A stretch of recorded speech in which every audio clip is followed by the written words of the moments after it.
ओम शांति। आज 21 अगस्त 2025 के साकार मधुर महावाक्य हैं। मीठे बच्चे, तुम आसुरी मत पर चलने से दर बदर हो गए। अब ईश्वरी मत पर चलो तो सुखधाम चले जाएंगे। प्रश्न है आज की मुरली का कि बच्चों को बाप से कौन सी उम्मीद रखनी है और कौन सी नहीं। क्या प्रश्न है आज का कि बच्चों को बाप से कौन सी उम्मीद रखनी है और कौन सी उम्मीद नहीं रखनी है। उत्तर है इसका कि बाप से यही उम्मीद रखनी है कि हम बाप द्वारा पवित्र बन अपने घर और घाट यानी राजधानी में जाएं। बाबा कहते हैं, बच्चे मेरे में यह उम्मीद नहीं रखो कि फलाना बीमार है आशीर्वाद मिले। यहाँ कृपा या आशीर्वाद की बात ही नहीं है। मैं आया हूँ तुम बच्चों को पतित से पावन बनाने। अब मैं तुमको ऐसे कर्म सिखलाता हूँ जो विकर्म ना बने। गीत है आज की मुरली का, आज नहीं तो कल बिखरेंगे यह बादल। ओम शांति। रूहानी बच्चों ने गीत सुना। बच्चे जानते हैं अब घर चलना है, बाप आए हैं लेने के लिए। यह याद भी तब रहेगी जब आत्म अभिमानी होंगे। देह अभिमान में होंगे तो याद भी नहीं रहेगी। बच्चे जानते हैं बाबा मुसाफिर होकर आया है, तुम भी मुसाफिर होकर आए थे। अब अपने घर को भूल गए हो। फिर बाप ने घर याद दिलाया है और रो रो समझाते हैं, जब तक सतोप्रधान नहीं बने हो तब हो बने हो तो चल नहीं सकेंगे। बच्चे समझते हैं कि बाबा तो ठीक कहते हैं। बाप भी बच्चों को जो श्रीमत देते हैं तो सपूत बच्चे उस पर चल पड़ते हैं। इस समय और तो कोई ऐसा बाप नहीं जो अच्छी मत देवे, इसलिए दरबदर हो पड़े हैं। श्रीमत देने वाला एक ही बाप है, उस पर भी कोई बच्चे नहीं चलते। वंडर है, लौकिक बाप की मत पर चल पड़ते हैं। वह है आसुरी मत। यह भी है तो ड्रामा, परंतु बच्चों को समझाते हैं कि तुमने आसुरी मत पर चल इस गति को पा लिया है। अब ईश्वरी मत पर चलने से तुम सुखधाम में चले जाएंगे। वह है बेहद का वर्षा। रोज समझाते हैं तो बच्चों को कितना हर्षित रहना चाहिए। सबको यह तो नहीं बिठा सकते, घर में रहकर भी याद करना है।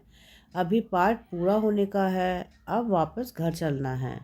मनुष्य कितना भूले हुए हैं। कहा जाता है ना कि यह तो अपना घर घाट ही भूल गए हैं। अब बाप कहते हैं घर को भी याद करो, अपनी राजधानी भी याद करो। अभी पाठ पूरा होने का है, अब वापस घर चलना है।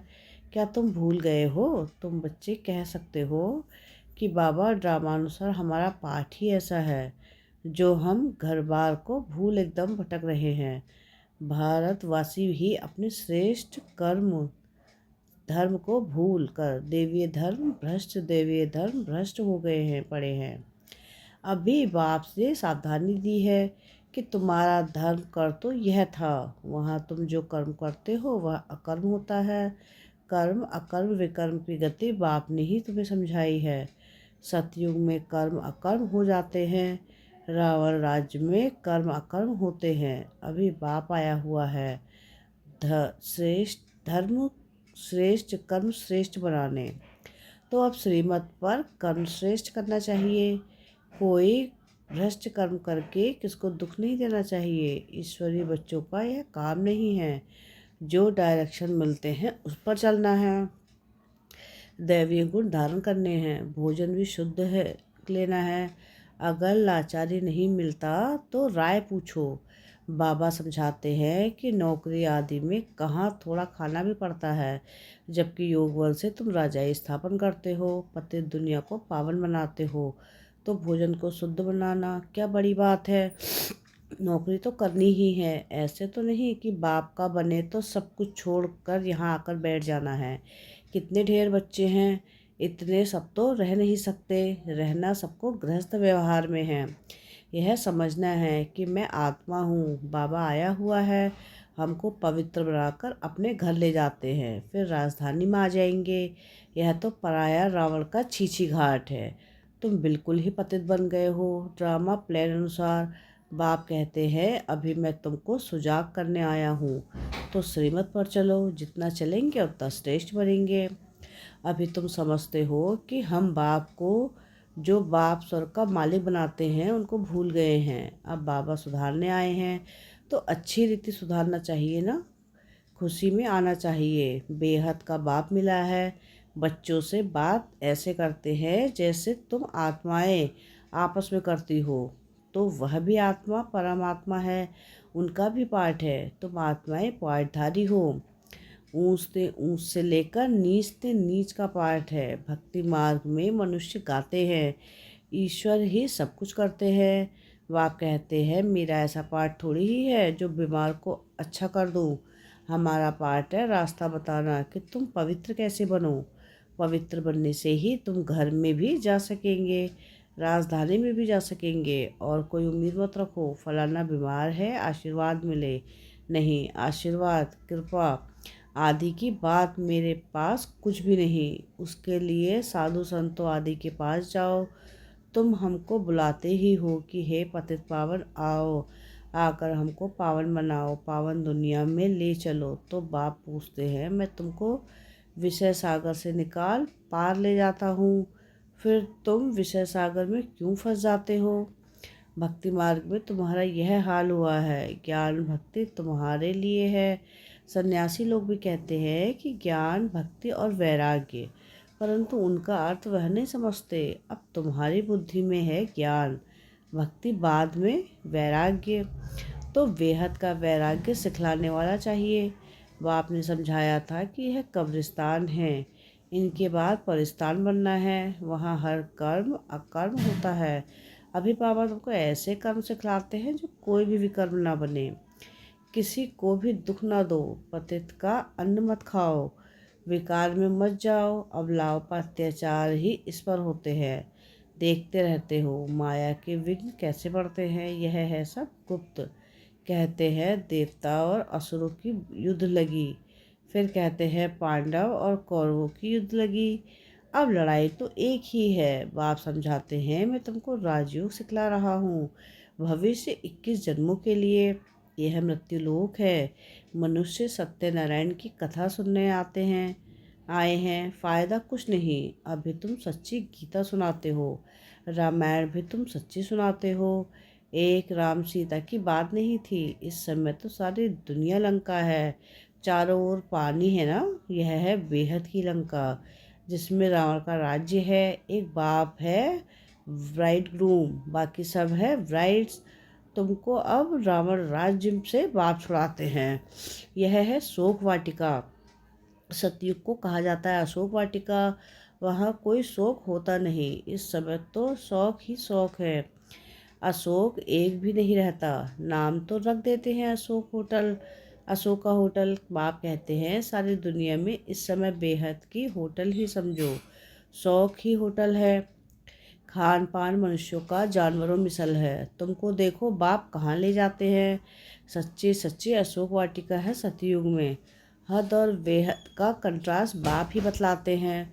तुम बच्चों को बहुत खुशी रहनी चाहिए। जानते हो बाबा हमको पढ़ाते हैं, हमारा भी वही धंधा है, सबको रास्ता बताना, अंधों की लाठी बनना। चित्र भी तुम्हारे पास हैं, जैसे स्कूल में चित्रों पर समझाते हैं यह फलाना देश है।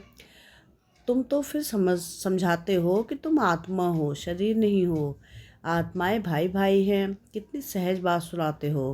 कहते भी हैं कि हम सब भाई भाई हैं। बाप कहते हैं कि तुम सभी आत्माएं भाई भाई हो ना, गॉड फादर कहते हो ना, तो कभी भी आपस में लड़ना झगड़ना नहीं चाहिए। शरीरधारी बनते हैं तो फिर भाई बहन हो जाते हैं। हम शिव बाबा के बच्चे सब भाई भाई हैं, प्रजापिता ब्रह्मा के बच्चे भाई बहन हैं। हमको वर्षा दादे से लेना है, इसलिए दादे को ही याद करते हैं। इस बच्चे यानी ब्रह्मा को भी हमने अपना बनाया है अथवा इसमें प्रवेश किया है। इन सब बातों को भी तुम अभी समझाते हो। बाप कहते हैं बच्चे अब नया दैवीय प्रवृत्ति मार्ग स्थापन हो रहा है। तुम सभी वी के शिव बाबा की मत पर चलते हो, ब्रह्मा की भी उनकी मत पर चलते हैं। बाप कहते हैं अपने को आत्मा समझ बाप को याद करो और सर्व संबंधों को हल्का करते जाओ। 8 घंटे याद रखनी है, बाकी 16 घंटे में आराम व धंधा आदि जो करना है सो करो। मैं बाप का बच्चा हूँ यह नहीं भूलो।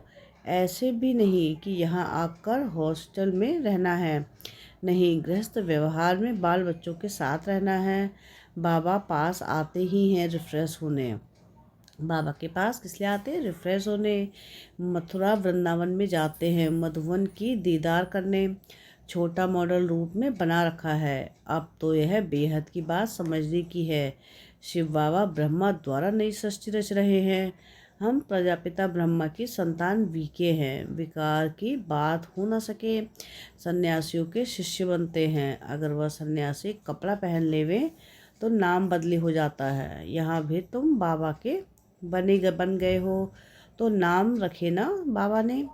कितने मुट्ठी में रहे हैं इस भट्टी को किसको पता नहीं। शास्त्रों में तो क्या क्या बातें लिखी हैं। फिर भी ऐसा ही होगा। अब तुम्हारी बुद्धि में सृष्टि का चक्र फिरता है। बाप भी स्वदर्शन चक्रधारी है ना। सृष्टि के आदि मध्य अंत को जानता है। बाबा को तो शरीर भी नहीं, तुमको तो स्थूल शरीर है। वह है ही परमात्मा। आत्मा ही स्वदर्शन चक्रधारी है ना। अब आत्मा को अलंकार कैसे दिए जाएं? समझ की बात है ना। ये कितनी महीन बातें हैं। बाप कहते हैं वास्तव में मैं हूँ स्वदर्शन चक्रधारी। तुम जानते हो आत्मा में सारी सृष्टि का ज्ञान आ जाता है। बाबा भी परम धाम में रहने वाला है, हम भी वहाँ के रहने वाले हैं। बाप आकर अपना परिचय देते हैं। बच्चे, मैं भी स्वदर्शन चक्रधारी हूँ। मैं पतित पावन आया हूँ तुम्हारे पास। मुझे बुलाया ही है कि आकर पतित से पावन बनाओ, लिबरेट करो। उनको शरीर तो है नहीं, वह अजन्मा है। भल जन्म लेते भी हैं परंतु दिव्य शिव जयंती अथवा शिवरात्रि मनाते हैं। बाप कहते हैं मैं आता ही हूँ तब जब रात पूरी होती है तो दिन मनाने आता हूँ। दिन में 21 जन्म, फिर रात में 63 जन्म। आत्मा ही भिन्न भिन्न जन्म लेती है। अब दिन से रात में आई है, फिर दिन में जाना है। स्वदर्शन चक्रधारी भी तुमको बनाया है। इस समय मेरा पाठ है। तुमको भी स्वदर्शन चक्रधारी बनाता हूँ, तुम फिर औरों को बनाओ। 84 जन्म कैसे लिए हैं? वह 84 जन्मों का चक्र तो समझ लिया। आगे तुमको यह ज्ञान था क्या? बिल्कुल नहीं, अज्ञानी थे। बाबा मूल बात समझाते ही हैं। बाबा है स्वदर्शन चक्रधारी, उनको ज्ञान का सागर कहा जाता है। वह है सत्य चैतन्य है। तुम बच्चों को वर्षा दे रहे हैं। बाबा बच्चों को समझाते हैं आपस में लड़ो झगड़ो मत, लून पानी मत बनो, सदैव हर्षित रहना है और सबको बाप का परिचय देना है। बाप को ही सब भूले हुए हैं। अब बाप कहते हैं मामिकम याद करो। निराकार भगवानुवाच, निराकारी आत्माओं प्रति असुल तुम निराकार हो, फिर साकारी बनते हो। साकार बिगड़ तो आत्मा कुछ कर नहीं सकती। आत्मा शरीर से निकल जाती है तो चुरपुर कुछ भी नहीं हो नहीं सकती। आत्मा फौरन जाकर दूसरे शरीर में अपना पार्ट बजाती है।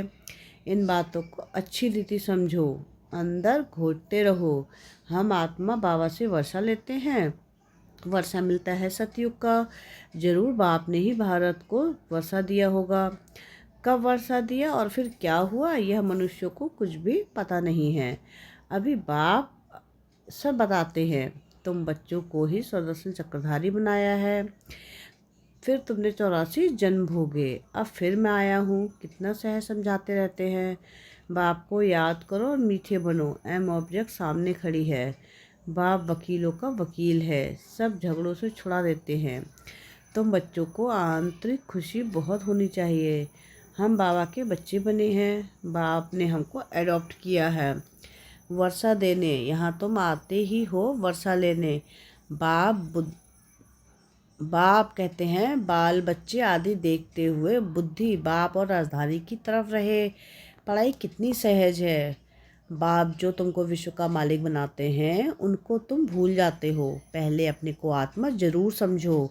यह ज्ञान बाप संगम पर ही देते हैं, क्योंकि संगम पर ही तुमको पतित से पावन होना है। अच्छा मीठे मीठे रूहानी ब्रह्मा मुख वंशावली ब्राह्मण कुलभूषण, यह देवताओं से भी ऊंच कुल है। तुम भारत की बहुत ऊंच सेवा करते हो। अभी फिर तुम पूज्य बन जाएंगे। अब पुजारी को पूज्य कौड़ी से हीरे जैसा बना रहे हैं। ऐसे रूहानी बच्चों प्रति माता पिता बाप दादा का याद प्यार और गुड मॉर्निंग। रूहानी बाप की रूहानी बच्चों को नमस्ते। हम रूहानी बच्चों की रूहानी बाप दादा को याद प्यार गुड मॉर्निंग और नमस्ते। शुक्रिया प्यारे बाबा, शुक्रिया। धारणा के लिए मुख्य सार है। सार की पहली पॉइंट है कि श्रीमत पर अब हर कर्म श्रेष्ठ करना है, किसी को भी दुख नहीं देना है, दैवी गुण धारण करने हैं, बाप के डायरेक्शन पर ही चलना है। सेकंड पॉइंट है सदैव हर्षित रहने के लिए सुदर्शन चक्रधारी बनना है, कभी लून पानी नहीं होना है, सबको बाप का परिचय देना है, बहुत बहुत मीठा बनना है। वरदान है आज की मुरली का, मान मांगने के बजाय सबको मान देने वाले सदा निष्काम योगी भव।